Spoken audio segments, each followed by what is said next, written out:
നമസ്കാരം, ഞാൻ ദിനേഷ് സൗവർണിക. നമ്മളെ ഗ്രാഫ്റ്റിങ് പല വീഡിയോയിൽ ചെയ്യുമ്പോൾ ആളുകൾക്ക് കുറേ സംശയമാണ്.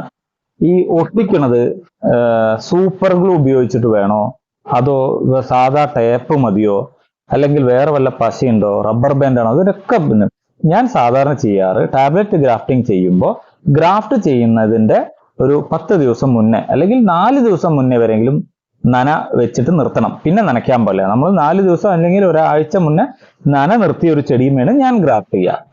പിന്നെ മറ്റൊരു കാര്യം, സക്സസ് റേറ്റ് കൂടാൻ ഗ്രാഫ്റ്റിംഗ് വളരെ പിടിക്കണം എന്ന് നമുക്ക് ഒരു കൂടുതലായിട്ട് പിടിക്കും എന്നുള്ളൊരു ചാൻസ് ഞാൻ കാണിക്കുന്നത്, ഞാൻ എവിടെ നിന്നാണോ ടാബ്ലറ്റ് ഇതൊന്ന് കാണിച്ചു കൊടുക്കുക.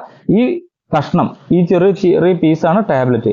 ഈ ഒരു ചെറിയ പീസ് ഞാൻ മുറിച്ചെടുക്കുന്നത് ഒരു നല്ല ഗ്രോത്ത് ഉള്ള ചെടിയുമെന്നായിരിക്കണം. ആ ചെടിയുമെന്ന് മുറിച്ചെടുക്കുന്നതിന്റെ മുന്നേ ഞാൻ എന്ത് ചെയ്യുമെന്ന് പറഞ്ഞാൽ, ആ ചെടിയുടെ തലപ്പ് ഭാഗം എല്ലാം ഒന്ന് കട്ട് ചെയ്ത് വെക്കും. അപ്പോൾ ഈ ഭാഗം, ഇപ്പൊ ഈ പോർഷനാണ് ഞാൻ ഗ്രാഫ്റ്റ് ചെയ്യാൻ എടുക്കുന്നത്. ഇതിന്റെ ഒരു കഷ്ണം മുറിച്ചെടുത്തിട്ട് വേറെ സ്ഥലത്തേക്ക് കൊണ്ടുപോവുകയാണെങ്കിൽ ഞാൻ എന്നാണോ ചെടി മുറിച്ചെടുക്കുന്നത് അതിന്റെ ഒരാഴ്ച മുന്നേ അതിന്റെ തല കളയും, മുറിച്ചു കളയും, ഇതിന്റെ ഇലകളെല്ലാം മുറിച്ചു കളയും. അപ്പൊ എന്താ സംഭവിക്കുക? നിങ്ങളൊന്ന് ആലോചിച്ച് നോക്കൂ. ഒരു ചെടിയുടെ കൊമ്പിൽ നിന്നും ഇലകളും അതിന്റെ മറ്റുള്ള ചെറിയ ബ്രാഞ്ചുകളും എല്ലാം നമ്മൾ കളയുകയാണ് വെച്ചാൽ അതിന്റെ ഓരോ ഇലഞ്ഞെടുക്ക് അല്ലെങ്കിൽ നോഡുകളിൽ നിന്നും പുതിയ നോഡുകൾ അല്ലെങ്കിൽ മുകുളങ്ങൾ ഉണ്ടാവാൻ ആ ചെടി ഓട്ടോമാറ്റിക്കായിട്ട് ശ്രമിക്കും. അങ്ങനെയുള്ള ഒരു സമയത്ത് ഒരു കഷ്ണം അതുമൊന്ന് മുറിച്ചെടുക്കുകയാണെങ്കിൽ അത് വെച്ച് കഴിഞ്ഞാൽ 10 ദിവസം 15 ദിവസം കഴിയുമ്പോഴേക്കും ഇതേപോലെ, ഇപ്പൊ ഇത് ഗ്രാഫ്റ്റ് ചെയ്തിട്ട് 15 ദിവസം ആവുന്നുള്ളൂ. ഞാൻ ഗ്രാഫ്റ്റിംഗ് നിങ്ങൾക്ക് കാണിക്കാൻ വേണ്ടിയിട്ട് റിബൺ എടുത്തു കളഞ്ഞതാണ്. ഇതിന്റെ ഇത്ര നീളമുള്ള ഒരു മുള വന്നു. ഇത്ര നീളമുള്ള മുള വരാൻ കാരണം ഞാൻ പറഞ്ഞു, ഞാൻ എവിടുന്നാണോ കട്ടിങ് എടുത്തത് ആ ചെടി 10 ദിവസം മുന്നേ അല്ലെങ്കിൽ 15 ദിവസം മുന്നേ ഞാൻ പ്രിപ്പയർ ചെയ്തു വെച്ചു. ഇതൊരു ടെക്നിക്കാണ്. ഇതാണ് ഗ്രാഫ്റ്റിങ്ങിന്റെ ഏറ്റവും വലിയ വിജയം എന്ന് പറയുന്നത്. അപ്പൊ പല ആൾക്കാരും എപ്പോഴും ചെയ്യുക എന്താ അറിയോ, നമ്മൾ ഈ ഫ്രീ ആയിട്ട് വിത്ത് വിതരണം, തൈ വിതരണം, കമ്പുകൾ വിതരണം ചെയ്യുന്ന ആളുകളൊക്കെ ഗ്രാഫ്റ്റ് ചെയ്യാൻ വേണ്ടി കട്ടിങ്സ് കൊടുക്കും. കട്ടിങ്സ് കൊടുക്കുമ്പോൾ നമ്മളത് കുറച്ച് പഴങ്ങി കഴിഞ്ഞാൽ പിടിക്കാനുള്ള സാധ്യത കുറയും. അപ്പൊ ഞാൻ എപ്പോഴും ഗ്രാഫ്റ്റ് ചെയ്യുന്ന ആളുകളോട് എൻ്റെ ഒരു അഡ്വൈസ് ഞാൻ പറയുക, നിങ്ങൾ ഒരു ഫ്രഷ് ആയിട്ടുള്ള ഒരു ചെടിന്റെ കഷ്ണം എടുത്തിട്ട് പെട്ടെന്ന് കൊണ്ടുപോയി ഗ്രാഫ്റ്റ് ചെയ്താലും പിടിക്കും. പക്ഷെ സക്സസ് റേറ്റ് കൂടാൻ ഈ വഴി നല്ലതാ.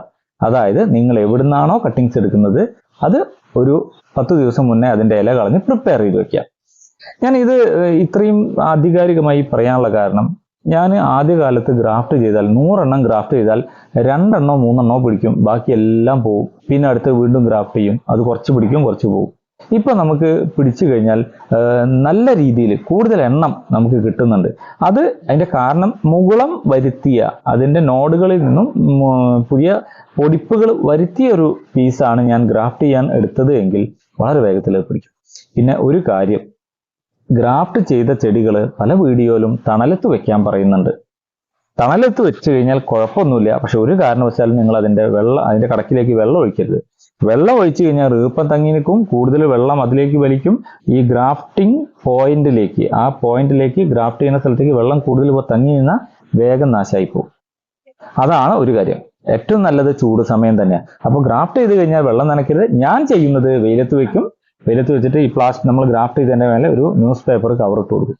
ഇത്രയാണ് ചെയ്യുന്നത്. പിന്നെ ഒരു തരത്തിലുള്ള വളവും കൊടുക്കില്ല. ഇനി അടുത്തൊരു ചോദ്യം, സംശയമുള്ളത്, ഗ്രാഫ്റ്റ് ചെയ്തിട്ട് എപ്പോൾ ടാപ്പ് ഊരാമെന്നാണ്. ഞാൻ 15 ദിവസം കൊണ്ട് ഊരി എന്ന് പറഞ്ഞാൽ എനിക്കത് എങ്ങനെ എടുക്കണമെന്നും അതുപോലെ ഞാൻ എടുക്കുമ്പോൾ അത് പൊട്ടാതെ എങ്ങനെ അഴിച്ചെടുക്കണമെന്നും ഇതിലെ കാര്യങ്ങൾ വ്യക്തമായി അറിയുന്നതുകൊണ്ടാണ്. അപ്പൊ ഞാൻ എന്ത് ചോദിച്ചാല്, ഇത് അഴിക്കുന്നതിന് മുന്നേ ടോപ്പിൽ പ്രസ് ചെയ്ത് പിടിച്ച് മെല്ലെ ബ്ലേഡ് കൊണ്ട് ആ പ്ലാസ്റ്റിക് കവർ കീറിയെടുക്കുക, അല്ല വലിച്ചെടുക്കുക.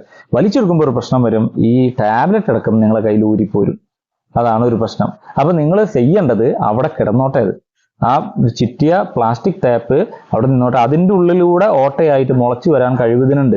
ഇനി അഥവാ ആ മുള സൈഡിലൂടെ തൂങ്ങി അതിൽ ചുരുണ്ടിരിക്കുകയാണെങ്കിൽ നല്ല മൂർച്ചുള്ള ഒരു ബ്ലേഡോ ഒരു കത്തിയോ ഉപയോഗിച്ചിട്ട് ആ പ്ലാസ്റ്റിക് ഷീറ്റും എല്ലാം കീറി വെച്ചു കൊടുത്താൽ മതി.